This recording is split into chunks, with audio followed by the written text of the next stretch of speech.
There we are. Yes, ma'am. I'm Right. going to And open this. assalamu alaikum. Wa alaikum assalam. I'm going to open us up with a Fatiha, and then I will read the disclaimer and get into the topic for today. Bismillah ar-Rahman ar-Rahim. Alhamdulillahi Rabbil Alameen ar-Rahman ar-Rahim. Maliki yawm ad-din. إياك نعبد وإياك نستعين اهدنا الصراط المستقيم صراط الذين أنعمت عليهم غير المغضوب عليهم ولا الضالين آمين. Okay, we'll read the disclaimer that we read before every programming. The content of the American Muslim 360 Broadcasting Network is intended for general information and community service purposes only. Views expressed by hosts or guests are their own and not necessarily the official position at AM 360 or the parent corporation Community-Wide Shore Conference Inc. or CWSC or its board of directors. Content is not designed to provide specific or personal medical, financial, legal, counseling, or other professional advice. No liability, explicit or implied, shall extend to hosts, AM 360, or CWSC. We encourage you to consult an advisor for your specific circumstance. I want to greet everyone with the greetings of peace. Assalamu alaikum. And we Alaikum will get, assalam. yes, ma'am. And we will get right into the topic for today, which is a continuation of our conversation around the 9-point plan, which is a living document for thriving communities. And last week we touched on identifying, we went over an economic example of identifying one goal, identifying a system gap, and then identifying a outcome that you wanted to achieve. Today, inshallah, once we got through that step, and that can be we're not quite ready to to roll all this into an action plan. Actually, sitting down and starting to write things. We're reminding ourselves of some necessary processes that we must go through. So today, inshallah, we want to talk about order before expansion, right? Clarifying roles and authority in action planning. So, inshallah, today, I think it will become clear as we start to get to the part of actually putting together the components of an action plan. We're stepping through this process, and a lot of these conversations should have already happened during the visioning session, the gap analysis, and then now writing the logic model out. And then this is just taking those kind of puzzle pieces that have been hanging out there and you didn't know what to do with. Now we're starting to now begin to organize these puzzle pieces and starting to put them together. So again, assalamu alaikum and welcome to the 9-point plan, a living document for thriving communities. My name is Omar Mohammed, and in this series, we explore the vision of Imam Warith Deen Mohammed, which is rooted in faith, knowledge, discipline, and self-determined community life. In our last episode, we named the economic outcome. We identified a system gap that we wanted to shift or change or impact. We drafted one action step, right? Because we did not want to have many things that kind of get us off track, get us unfocused. So we just focused on drafting one action step. Then we took that into what we call, at least it was a visualization or thinking through what a working group could begin to start working on, right? And today, we will take the necessary steps before an action plan can move forward. We must clarify roles, authority, and decision making. Because vision without order creates tension, and action without structure creates conflict. So that's where a lot of tension and conflict come in because the lack of what people feel like is a structure. or lack of order. It feels very chaotic to them, right?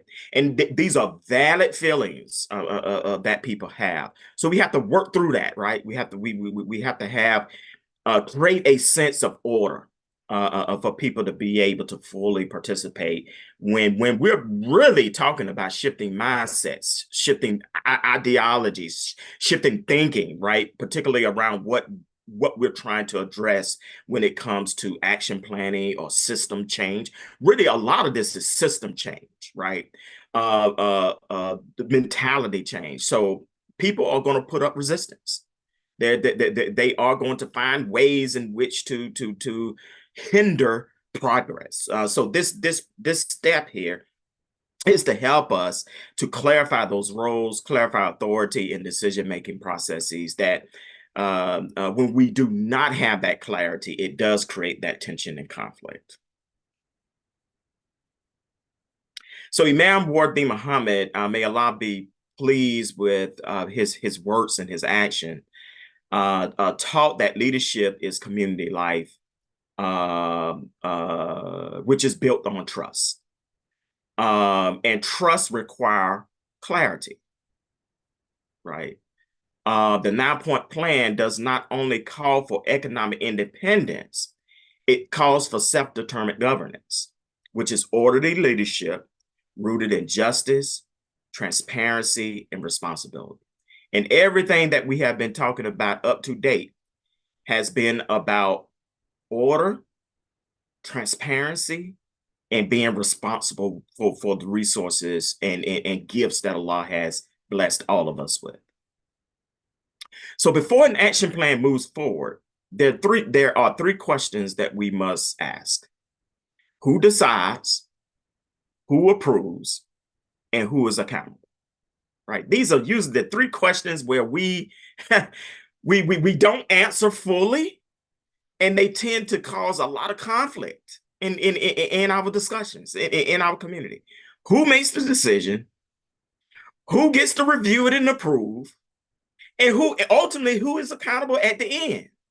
Right? If it's successful or if it fails, who gets the blame or who gets the credit? Right? These are the primary three questions.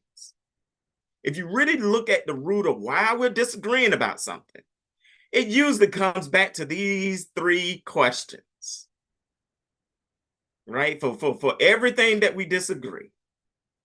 Why did this person have at the table to have this decision?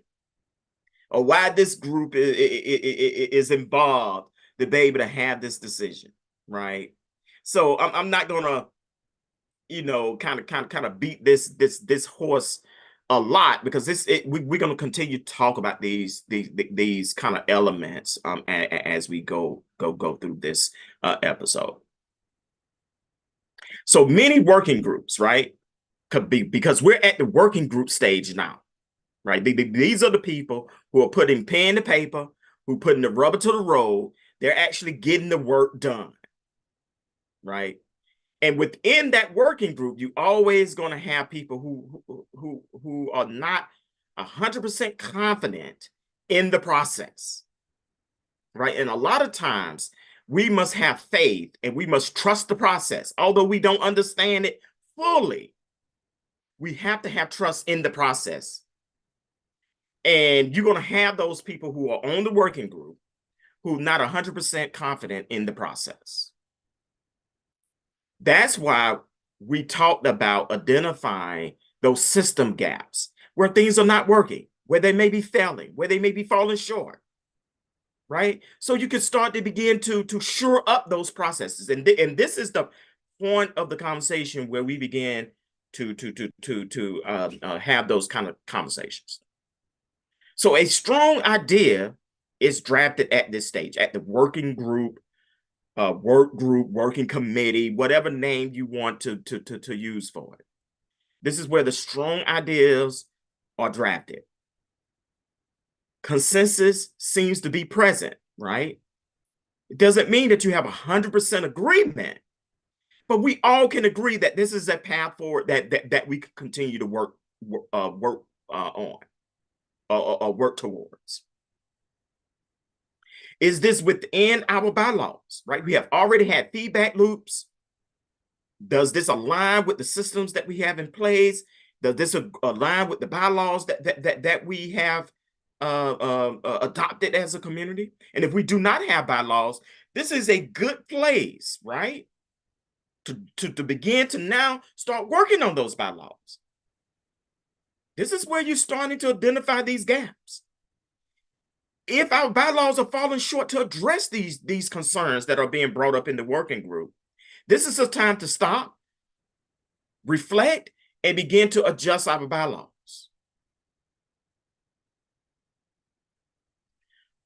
The working group now is identifying the spokesman or the group of people, right? I really wouldn't say it should be a group. I really would say it should be an individual that speaks publicly about the work that the work group is doing, right? Because the rest of the group should have enough trust in the group decision that one individual can represent the interests of the group without everyone wanting to be that front person, right? Leadership, too, means that we have the ability to follow. We don't always have to be out front. Yeah, yes, Sister Martha. Is there a recommended time period, or is it left to the organizations uh, uh, being out front as to how often? You don't want to overdo being, like, look at us, look at us. Is there a recommended time slot, or how often we should be out there, making comments? Because some say, well, the community is not saying anything. And, Right. and this may happen organization by organization, Right. especially when tense situations are happening collectively, in a country such as we are. Where should organization really step into that forefront? Or Yes, how that's an often? excellent question. It is definitely situational, right? So if it is let's say it's a crisis, right, that needs immediate attention, and you need to update the community frequently. That may be weekly updates, that may be monthly updates. If it's an ongoing project that you're doing, it may be you need to update the community quarterly.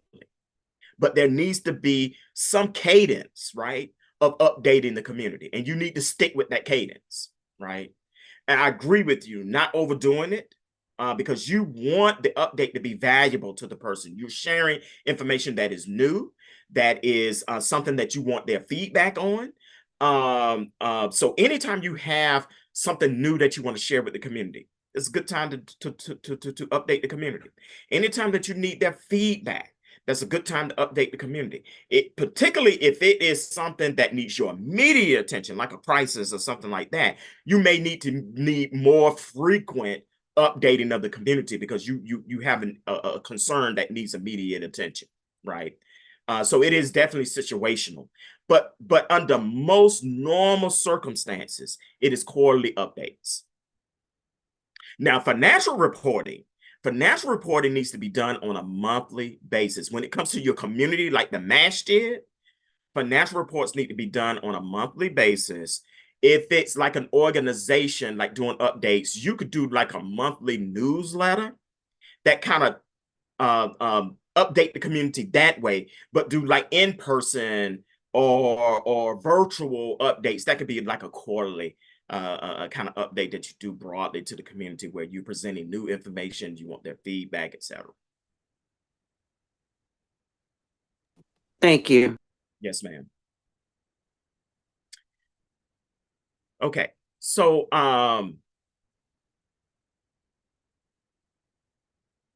so the reason why I think that you need a person to kind of speak, one person to identify that the group identifies that is going to speak publicly, make the presentations on behalf of the group, or where you are, what progressions you are making, how the group has made the decisions that they made. Right, I think it should be one individual. And then all of a sudden, right, you're gonna have these hurdles that are going to happen. Suddenly, the process kind of slows down, right? So that's why I was saying that having cadence, having a schedule on how many times you're going to meet, an agenda that outlines what this meeting is about and what we plan to achieve in this meeting, right? And at the end, having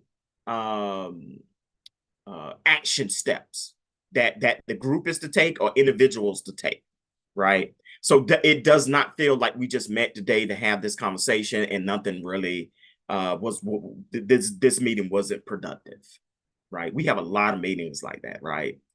And you know, someone shared this with me early in my career. To meet just to meet is a waste of everyone's time.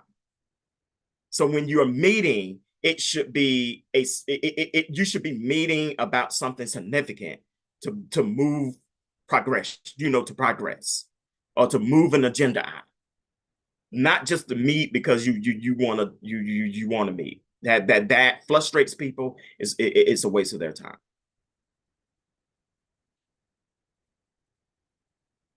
And I always tell people this too. Well, I'm not going to go there. Okay, so let's keep on talking here. Without role clarification, implementation becomes personality driven, right? Accountability becomes emotional, and conflict becomes personal instead of structural, right? We attack each other. How many times have we been in meetings and that happened? Because we haven't clarified roles. We haven't clarified the meeting agenda, why we're meeting. This is what we want to achieve in this meeting. This is who's going to facilitate the meeting, right?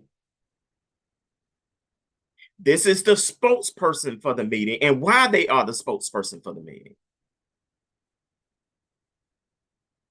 It helps this helps to clarify roles. That is the end goal here. It clarifies roles. It helps us from pointing fingers. It helps us from becoming emotional driven. It helps us from attacking the person instead of attacking the structure. That's why when the last episode, we said identify the system, not the email, not the sure member, not an individual in the community, but the system, not the mayor, right? You're attacking you want to change the system. And we want to be honest about the system. If it's leadership, then we should say that, but not name the leadership, but say that there is a structural concern about leadership in general. So it doesn't become a personal attack. It's changing the structure of the system. This is why governance must become, it has to come before we even talk about expanding the work. Before we even sit down and really talk about writing the action plan. Because when we sit down to write the action plan, we should be ready to go. All these kinks we should have worked out with these discussions that we had prior to writing the action plan. Because once the action plan is formalized and approved by the community, we're ready to get to work. Because everyone now, right? Everyone now, we should have consensus saying that this is the best path forward. That everyone agrees that this is the path, this is the guide, this is the template, this is the roadmap. And everybody gets to work. You find your lane and you get to work. And everyone in the community should be able to find their lane. With this 9-point plan that the Imam laid out, everybody should be able to find their lane. And all of us should be busy working that we're not worried about what the other person is doing. Because we all are tasked with a responsibility. And we're busy working. Yes, ma'am. Okay, as you're speaking, and not to overlook and make assumptions, which is so easy to do, which I often do. Assumptions meaning assuming that uh, persons or organizations that are representative and being specific with the IWDM community. All right. And assuming that it would be an insult Mm, to question the process or someone. I just, for now, me personally, I just want to get to know the organization. sure, sure. Um, Sister Martha, its structure, what its purpose is, and how can I help, by donations or what have you. Now yes, on a conglomerate situation where you have all the organizations identifying from whatever angle they're coming in, whatever doorway, how do we, because we're centered on Imam Warith Deen Mohammed's language and the logic of it all in order to penetrate the material expression, bring that material expression outward. All right. So, because that's one of our focuses, how do we now center that 9-point plan? Because we can't keep skating around it. you are correct. Um, your first question. We should never feel reserved to not ask questions of any group that we want to align with, because alignment means that we have shared values. And the only way you can determine if your values matches another organization's values is to ask questions, clarifying questions. Our organization follows the teachings and the language of Imam Warith Deen Mohammed, and it will become apparent to us, right, in the way that they carry themselves, the way that they speak about concerns and issues in communities. It would become apparent with us if their alignment is with the language and the values of our community. It's apparent. Now, this does not mean that because they do not adhere to the language and the language and maybe the shared values that our communities have, that we should not work with them or alongside them. I'm not suggesting that at all, right? But the Imam also warned us that when we don't have shared values, then our interest is not at the table, right? So we should be strategic how we use the organizations that necessarily do not align with us, right? We should not have them in our strategic meetings.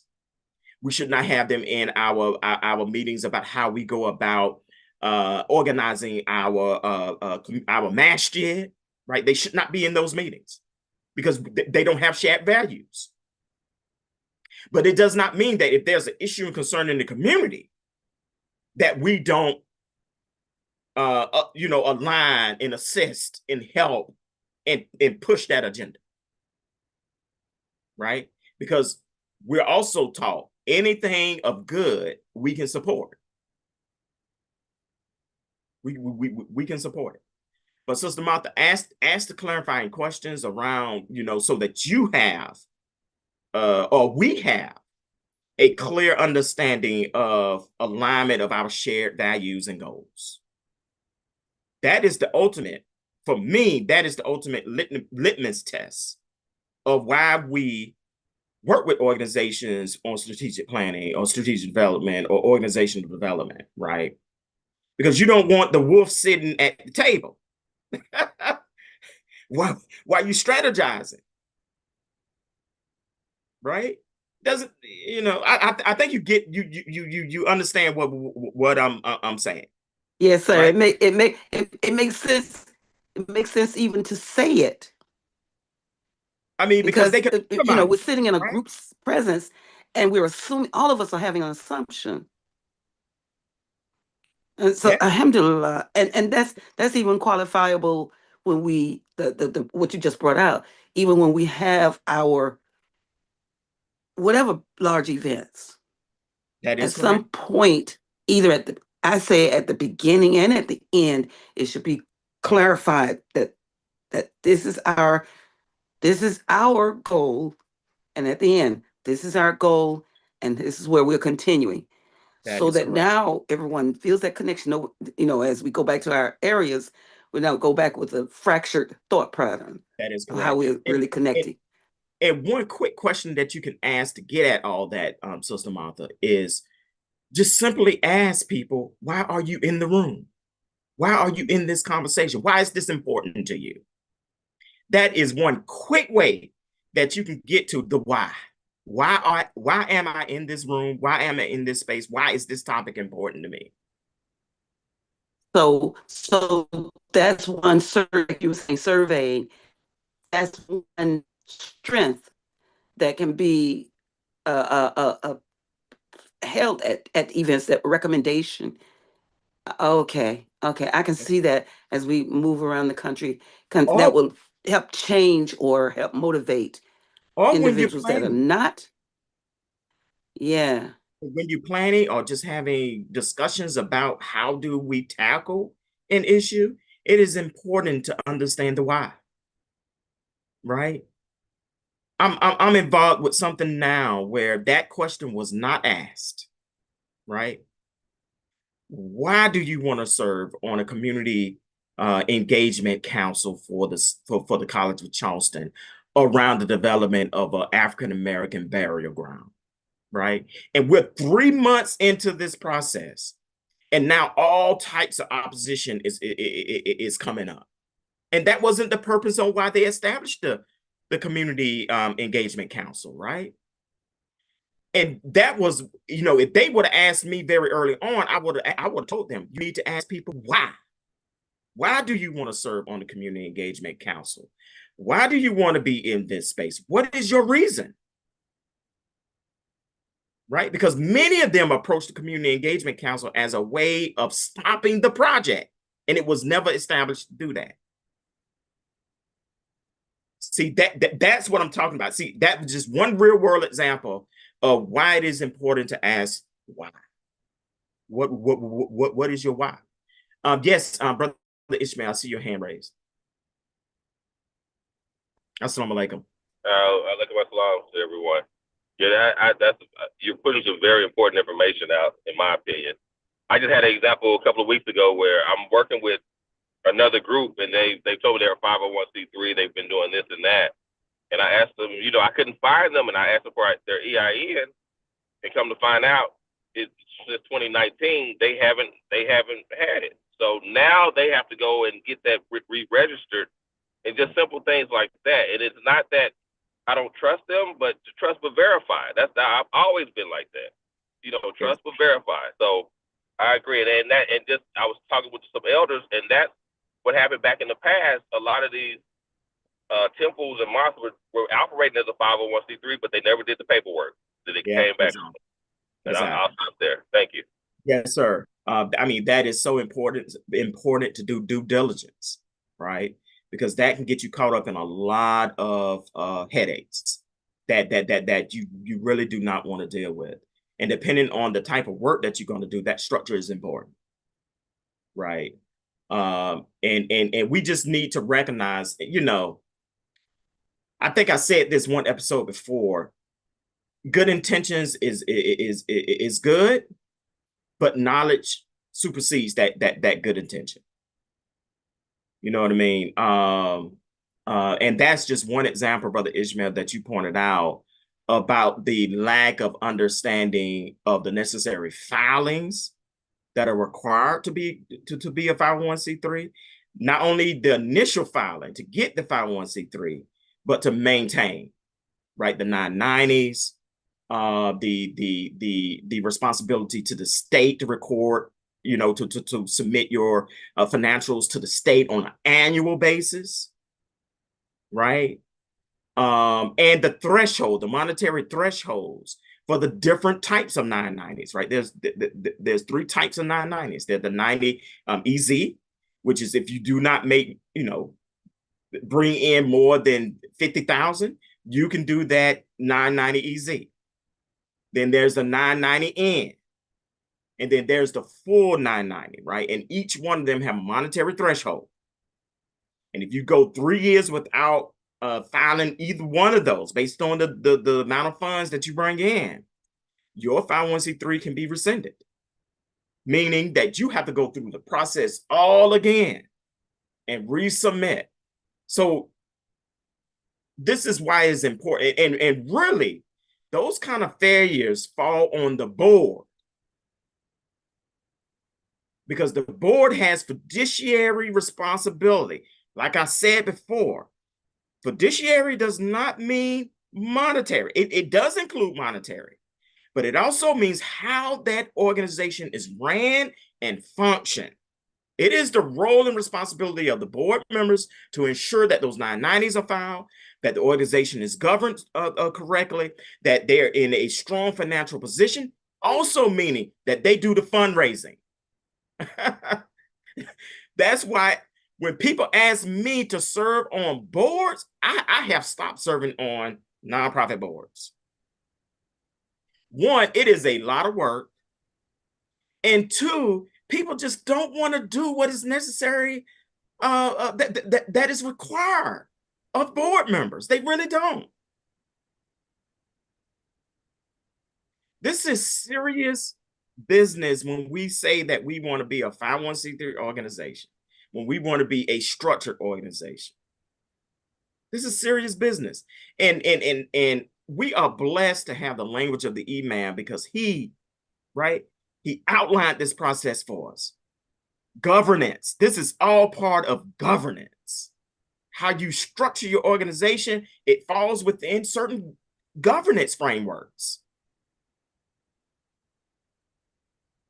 So even if you decide not to be a 501c3, you still have framework that you must follow, because you're accountable for the resources that you receive, the people's resources that you receive. You're accountable to that. You cannot just receive people money and not report out what you're doing. Yes, Sister Martha, I see your hands up. Yes, and to right there, that space.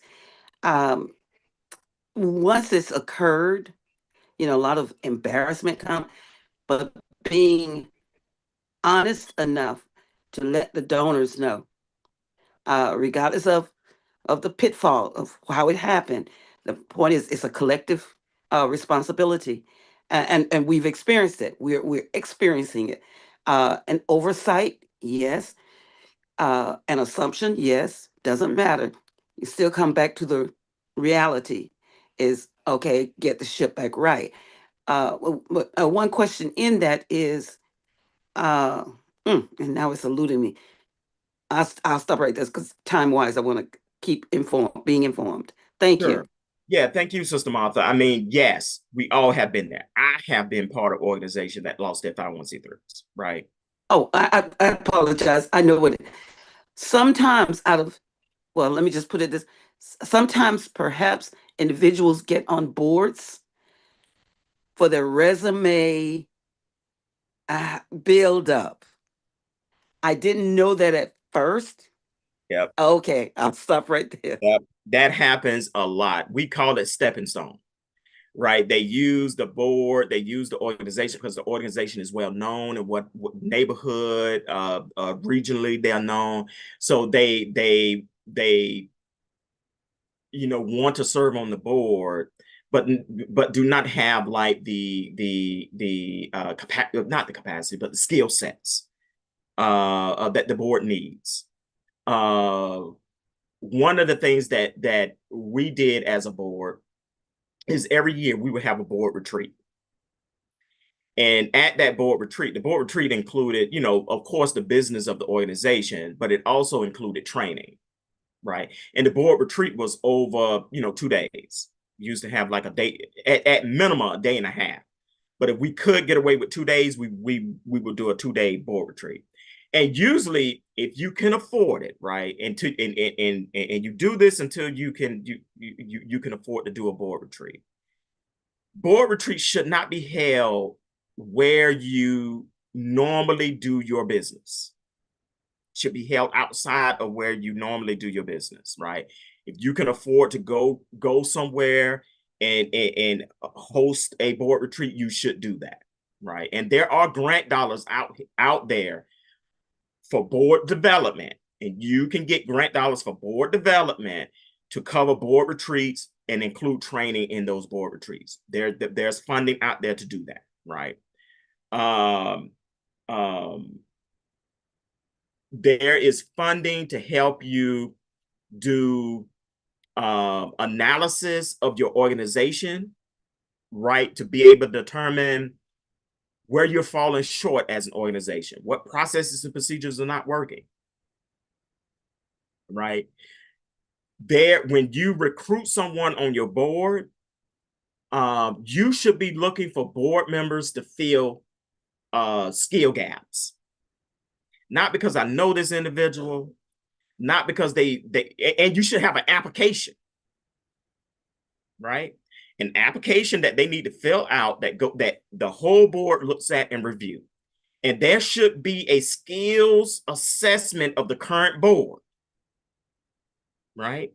So that any new board member that you're bringing on, they are filling existing skill gaps, not coming in with already skills that you already have on the board. But you're looking for people to fill skills that are not currently on the board. These are 3 people or 3 skills that you need on the board regardless. You need a legal person, someone that can help you stay out of trouble. Because believe me, I think, assumptions, I was told this is not legal. You need someone that understands the nonprofit legal space, organizational development, legalities, to be able to walk you and keep you out of trouble. You need someone that understands money, how to raise money, capital improvement, capital development. You need someone that is a communication specialist, someone that can help you frame how you want to communicate your work to a broader audience. Those are the 3 most important people that you want on your board. And everyone else is just gravy. But we find ourselves getting in trouble because we don't know how to message what it is we're doing. We're talking over people's head. We are not using the right language. We're talking past people. We don't understand how to fundraise. That is a specialized field. Selling chicken dinners and fish fries is not going to get it. It helps, but it ain't going to get us to building community life. So we need a person that understands fundraising, donor support, corporate sponsorship, right? Specialized field. And you need someone that has a legal mind. And to attract these 3 types of professional people, we're talking about the governance structure now. They're not going to come into a chaotic situation. They're not going to come into no situation that loosey-goosey. And I think y'all know what I mean about loosey-goosey. Then they're not going to waste their time. These are professional folks. You're going to have structure and organization before you invite professional people to the table. I'm just talking facts here. I have been here, been through it, and done it. And we have to be careful who we recruit on the board. Because board members are responsible. If the IRS says something has happened or went wrong with an organization, they're not going after the ED. They're not going after the staff. Who are they going after? Those people who are on that paperwork that says that they are the decision makers, they are the board members of that organization. That's who those letters are going to. So you have to be careful when you are serving on a board, right? The other thing that I tell people when you serve on a board, make sure the board has board insurance. Board insurance. What board insurance does is it protects the personal assets of board members, just in case one of your staff members go rogue. It protects the board members from personal liability. And anyone in your organization that handles money should be bonded and insured. Right? When we get to a point where we are handling hundreds of thousands of dollars, that treasurer or that committee or that department or that whatever that is handling those funds should be licensed and bonded. And what that does, it protects the interests of the organization, just in case, right? We are never assured that someone is going to do something, right? That is not on the up and up. We're never guaranteed that. So we have to protect our interests. Yes, brother Ishmael. I'm thanking you for this as I'm listening. Is the board insurance and bonding and insurance two different separate things, or is that one or the same? They are two different separate things. So the board insurance cover the board, right, and the decisions that the board makes. Let's say that the treasurer of the board decides that they're going to right now you don't have staff and you just have a treasurer that functions on that role up on the board. And that treasurer decides that they're going to run off with the banking account and shut off communications with the organization, right? That protects the board from personal liability. That's just one example, right?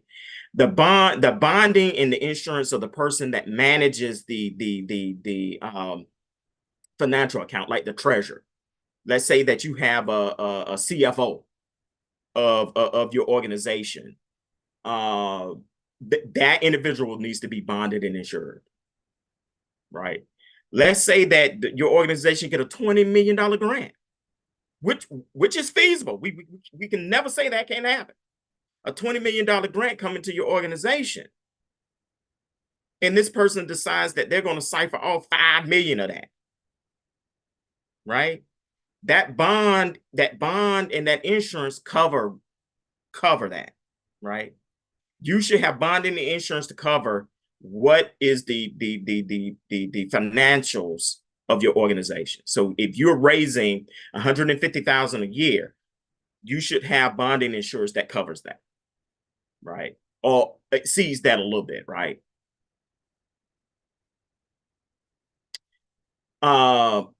Like I was saying before, there should be redundancy in the governance systems. A lot of organizations is moving towards like co-management of processes. So you have more than one person that is responsible. So for executive director, you have co-executive directors, right? Just in case something happens to one, you still have some continuity. You have a treasurer and a CFO. And the board treasurer and the CFO should be working jointly. The treasurer of the board should know what the CFO is doing at all times. The treasurer and the CFO should have access to every financial document, every financial system. There should be redundancy. Just in case something happens with the CFO, the treasurer can step in temporarily in that role to keep things going. You don't want payroll to stop because the CFO, something happens to the CFO. If your organization is handling your payroll internally, there are third parties that can do that HR processes as well. So you can hire third parties to do your payroll and HR systems. So I hope I'm answering everyone's question that you all, and sorry if we got off on a on a side tangent here, but these are important, right? Because it comes up as we are developing our organizations. These are critical conversations that need to happen because these are common mistakes. Common. I see them too frequent. Too frequent. And it's important for us to, I think this came up early in one of our conversations. What do we do if, and I think in this example, the person used the imam's wife wants to serve on the board, right? Because she thinks that she should serve on the board, right? We should have eligibility requirements on who are board members, what are we looking for, and that way it don't become personal. It becomes an eligibility criteria. If you don't meet the eligibility, you can't serve. Yes, Brother Michael, I see your hand up. Yes, assalamu alaikum. Assalamu A couple of scenarios come to my mind. Um, I moved to Birmingham in the early 80s, and there was a stack of paperwork left unanswered from the IRS related to the school, which we had to, formally close because of inadequate structure and the teachers weren't being paid. But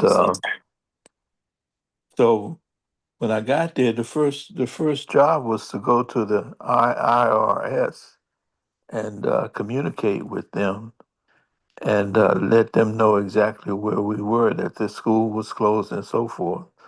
But the, that problem of non-responsiveness to government agencies can put you in a lot of trouble.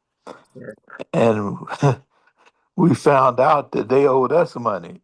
but if it could have been more problematic with non-responsiveness, and that's something that I became aware of. Yes, sir. The lack of knowledge can get you in a lot of trouble. Yes, sir. And I appreciate you focusing on this because that has been a problem in our evolution, uh, a knowledge gap, Yes, sir. and we see now Allah is favoring us to fill this gap with capable people, knowledgeable people, experienced people, and this is a great mercy from Allah. Uh, the way we have moved has put many areas in our association in trouble because of the lack of knowledge. And it's like an accident about to happen where you develop resources and the resources can possibly be challenged or taken, and the course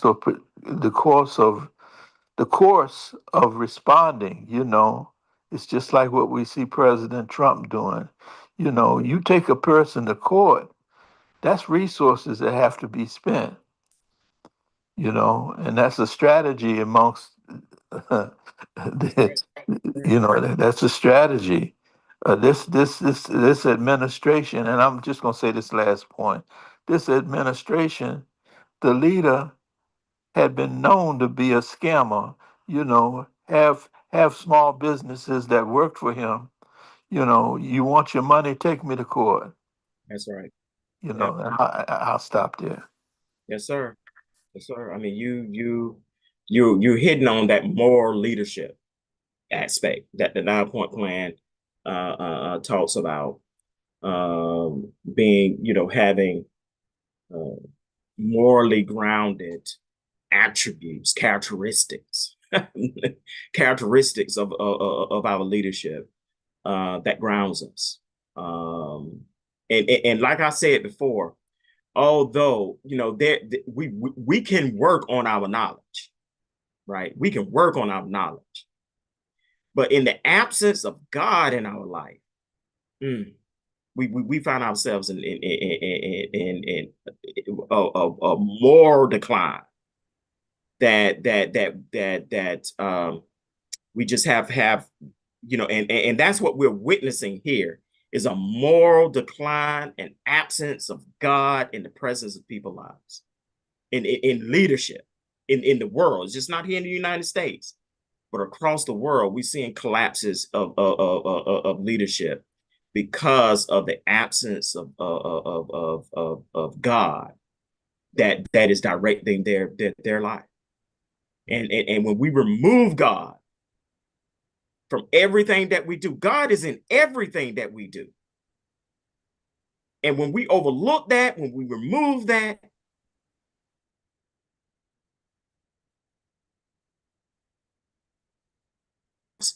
of leadership because of moral decay that have happened with Donald Trump.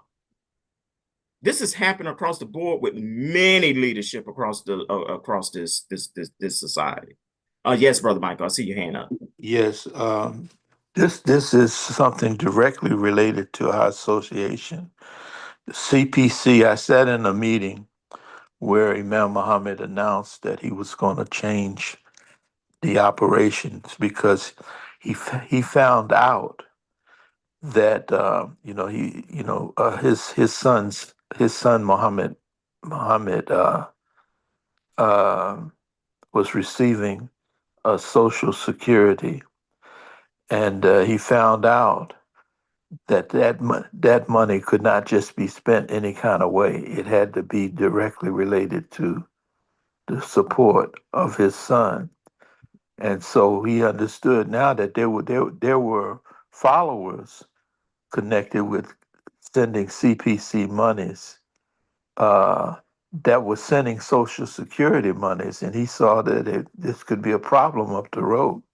So he said he had to change it, and he did in terms of a more how do you put it?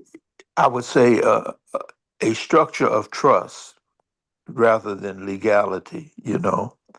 That he and a couple of more people that he chose, that they would be uh, uh, the heads of the organization. And he mentioned a group, a Muslim group, that were making money by selling umbrellas. And it was a trust founded structure, not legal, and to avoid. And then when he passed, and I won't call any names, but there were individuals before this change could take place. He or they, the individual that had responsibility for the bank account, took off with the money, like you mentioned earlier. And the CPC peoples, they lost their investment dollars because this person was of low moral character and ethical behavior. Yeah, So we have a personal example. There's still vibrations from what took place there after Imam passed. I understand. Thank you. And it erodes trust, right, in our institutions. When those types of people experience those, types of behaviors. It's traumatic. It's traumatic.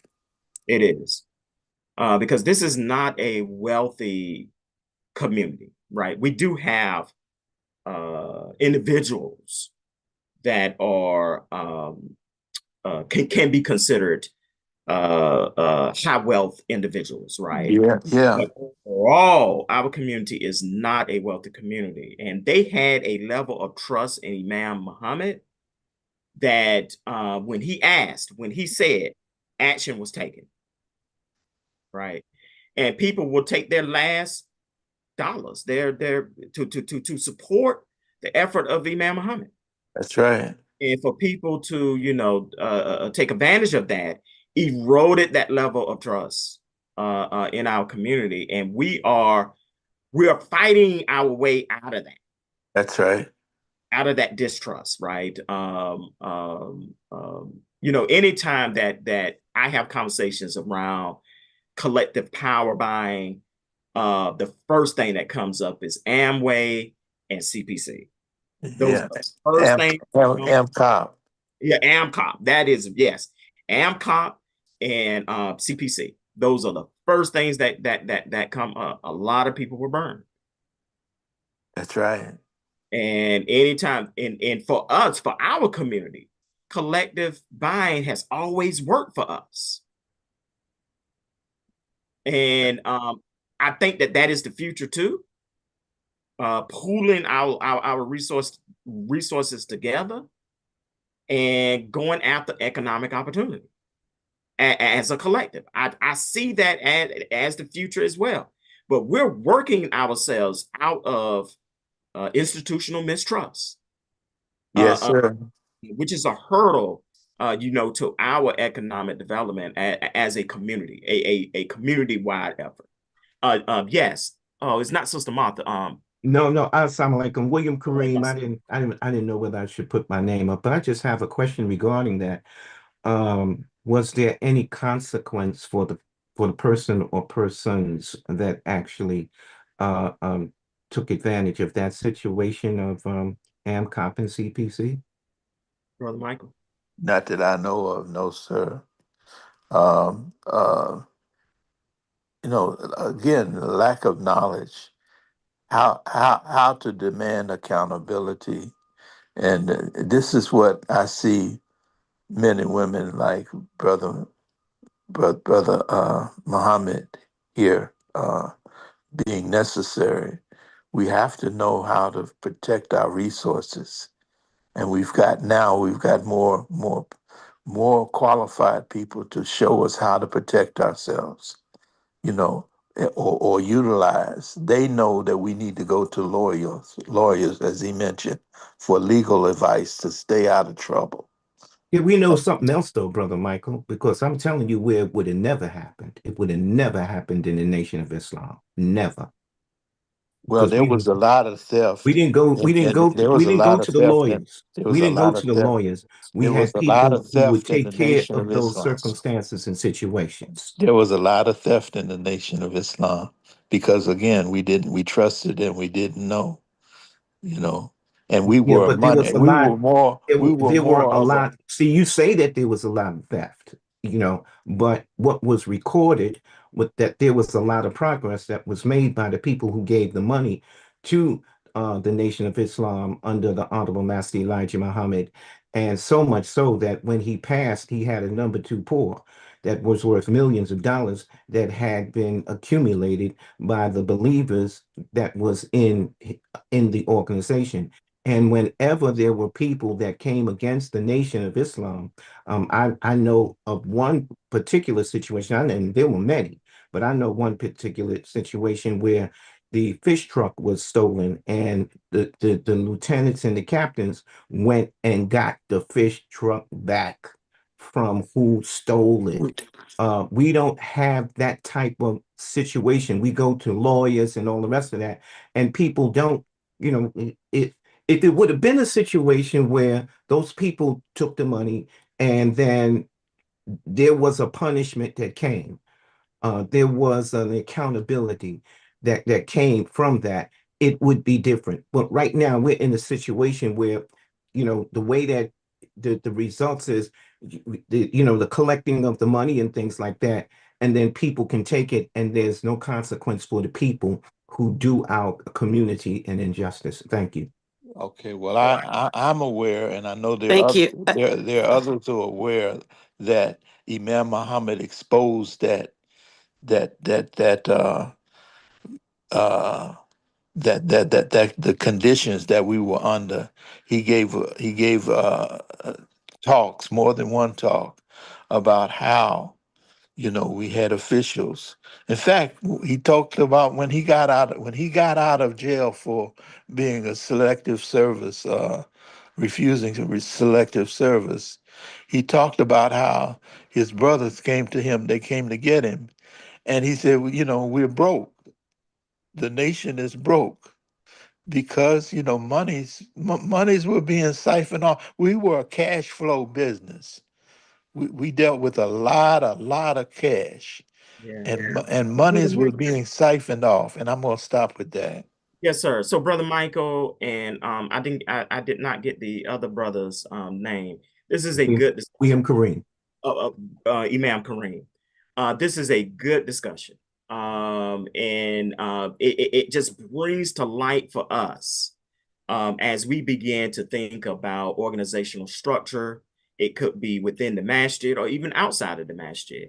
It highlights the importance of governance, a structure that we rely on to make decisions, that accounts for accountability, right? What brother the both of you were talking about, accountability.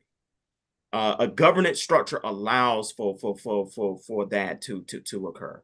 When something happens that goes against the shared values and vision of the organization, what is the consequences of a decision, right? All of that is can be outlined in a governance structure. So I do appreciate the conversation. It just highlights that aspect of the Imam's 9-point plan when it comes to having self-determined governance. And that will look different across communities. What that accountability looks like, what that governance structure will look like, it will look different across communities, across organizations. So I really appreciate that being brought to the forefront in this conversation. Sister Martha, we're at 9:02. We did not quite get through all of the segments of the episode, but I can pick that up next week, and we can talk about the three clarifications or the three roles that every work group needs, and we can walk through those kind of roles, why they are important, Okay.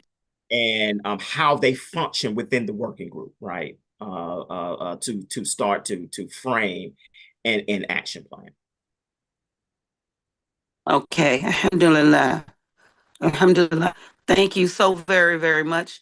Much needed information. As you can see that we have a need for uh, discussions with solutions on the other side as well, as we are propping ourselves up to become legitimately and logistically uh, sound. Is that correct? Would that be correct? As I say that way, legitimately and logistically sound for the future. So, alhamdulillah, thank Allah for you. If you don't mind, close us out, and we thank everyone. Everyone, please continue to come and be a part of. Yes, ma'am. I will close us out with a Fatiha. Bismillah ar-Rahman ar-Rahim. Alhamdulillahi Rabbil Alameen. Ar-Rahman ar-Rahim. Maliki Yawmiddin. إياك نعبد وإياك نستعين اهدنا الصراط المستقيم صراط الذين أنعمت عليهم غير المغضوب عليهم ولا الضالين آمين. Ameen. Alhamdulillah. Thank Everyone, you. please plan to join us.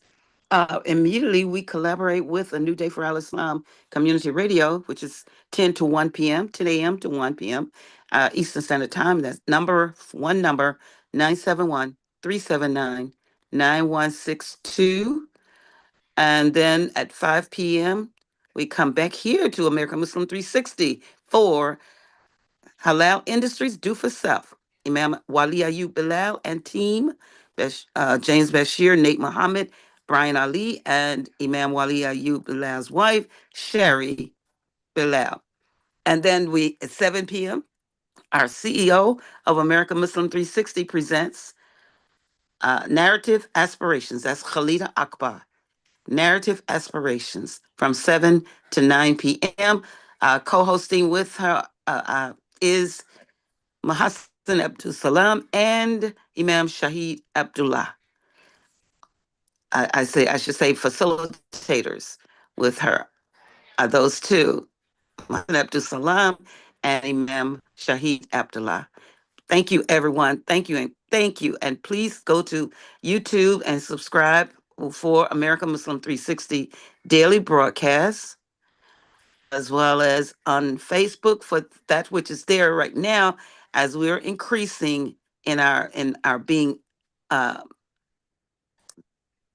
made publicly aware, made public more now. And I apologize for the words; it just left me. But alhamdulillah, and thank you, our facilitator, uh, Imam Omar Mohammed, to you and your family. Thank you, thank you, thank you. And I think I want to give you a call because I have an ILTDP question. All right, all right. Thank you so very much. Assalamu alaikum, everyone. Alaikum assalam.